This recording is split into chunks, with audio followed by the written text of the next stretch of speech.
semuanya pasti akan mati. Sebagai syarat kelulusan, siswa harus mengikuti berbagai rangkaian ujian terlebih dahulu. Salah satunya adalah ujian praktek. Biasanya, ujian praktek dilakukan siswa dengan memperagakan materi pembelajaran secara berkelompok.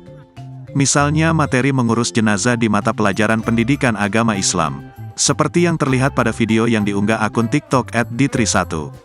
Video itu merekam momen saat sekelompok siswa sedang memperagakan cara menggotong jenazah.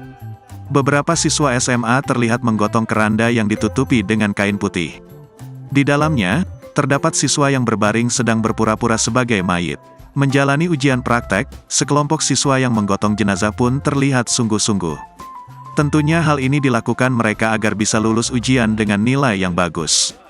Namun, hal ini ternyata berbanding terbalik dengan seorang siswa yang berada di dalam keranda. Saat teman-temannya serius memperagakan membaca tahlil sambil menggotong keranda,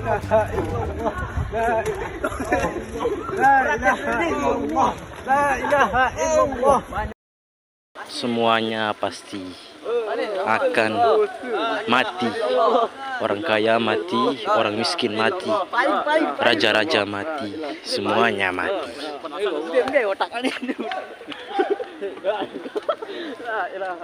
Terima kasih sudah nonton. Jangan lupa like, subscribe, dan share ya.